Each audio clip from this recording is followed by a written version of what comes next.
In the world of RPG games, weather is one of the key features that makes a game alive. It sets the mood and the tone of the landscape. It creates a feeling that makes you immersed in the world that you are exploring. That's why in today's devlog, I will be revealing some gameplay mechanics for our indie game Wisplight that is related to weather systems. Let's begin. Our game Wisplight is a reverse RPG game where you play as a monster instead of the usual RPG game heroes, and I want to incorporate some gameplay that is tied to the island's weather. For example, in our game, we have a faction called the Tree Hunters, where their goal is to catch tree creatures, which is one of the monsters we can transform into. They hunt these monsters from the forest to extract wisp from them so that they can sell them to mages for a high price. And this group specializes in fire. Their weapons are imbued with flames, which is a weakness of their prey, the tree creatures. One way to defend yourself from these factions is to have a wet status,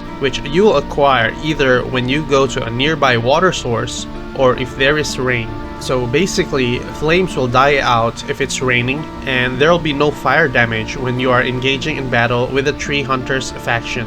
Another mechanic that I will be implementing using weather systems is a faction that specializes in stealth. They're a group of assassins who are hired by the kingdom to take down a specific monster for their bounty. Basically, bounty hunters. And these assassins often appear during an event where it's nighttime and it's foggy, and especially if your bounty is very high. They will have stealth abilities that let them blend with the fog to conceal themselves and their location.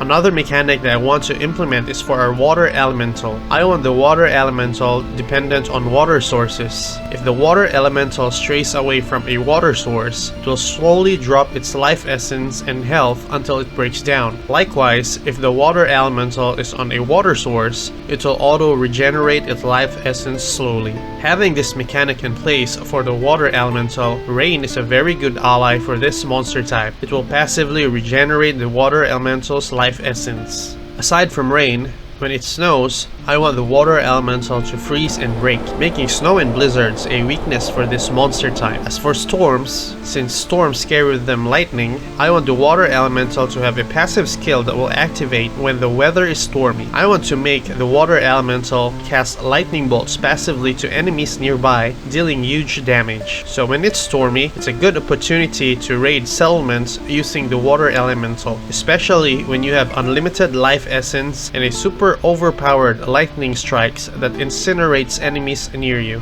Apart from features that affect our monsters and events, we also want to have the weather affect our NPC behaviors. For example, we want the NPCs in settlements to go inside their homes when it's raining, or when the enemies have the wet status, we want them to have their stamina drop faster when engaging you. We also want the rain to affect props. For example, we want the campfires extinguished, as well as torches and weapons with fire. This is also a disadvantage on the player's end, since we have a gameplay mechanic where you can make signal fires from campfires to alert your skeleton raiders from your outpost to raid the camp you set the signal fire on. This will give you the loot gathered from that camp. Or there's also an option where you can make a signal fire to occupy the camp or settlement to be one of your territories. Rain will eventually disable that option to make signal fires, making the opportunity to capture a territory or to gather resources against you. All of these weather mechanics are easily possible with the help of an awesome asset that easily sets up all weather features in your game, and this asset is called Enviro.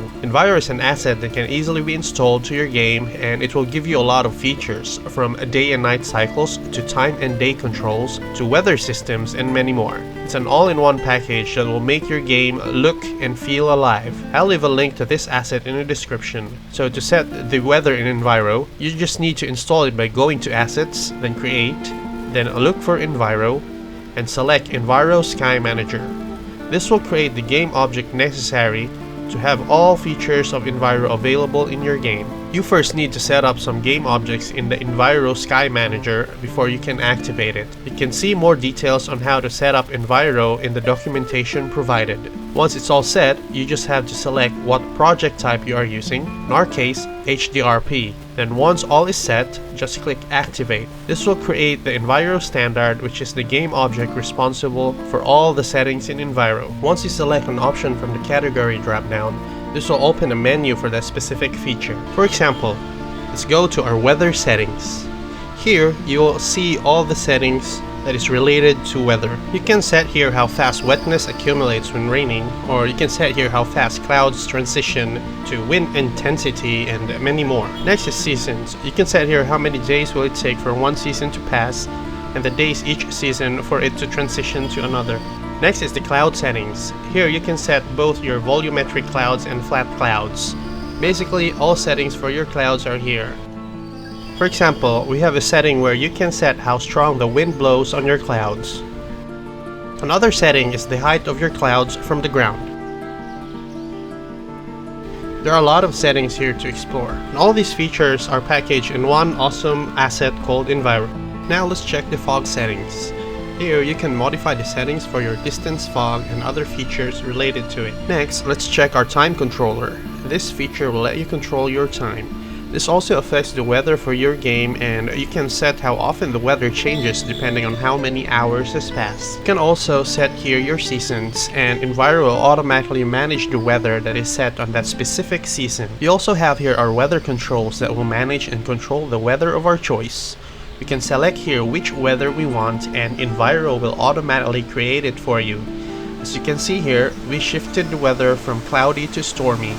Enviro even creates splashes from the rain for us, as well as lightning. You can also change the weather to make it snow, and again, Enviro will create a blizzard for you, along with all the visual and sound effects tied to that weather. There's also a cool feature in Enviro where you can create weather zones, where you can set specific weather on a certain area of your game. For example, you can set an area of your game where the only weather is snow, or an area where it's always foggy. It's very handy when you're trying to set the mood and feel of a specific level that you are creating. Another great feature that Enviro has is a feature where you can create your own weather preset. This preset comes with all the settings that is related to weather, and you can modify and tweak them as you see fit. All these features that I've showcased is all bundled in just one awesome asset, and I chose this asset since it's very easy to use. It's efficient, and it saves me a lot of time just for making the weather system for my game. It also gives me the opportunity to focus on the gameplay mechanics that are related to weather for my game instead. If you're interested in this asset, I'll put a link down in the description. These are just some of the mechanics that we'll be implementing in our indie game Wisplight. If you have some ideas that you would like to suggest, feel free to comment down below. One of my goals is to make Wisplight a game that is built by the community. I'll be reading and responding to all your comments. I'd like to thank my Patreons for supporting me. Your support makes Wisplight acquire assets like Enviro, and it really helps make the development faster than usual. If you want to support the development of Wisplight's assets, I'll put a link to our Patreon down in the description. On our next devlog, we will make a new feature for our combat gameplay. Till next time.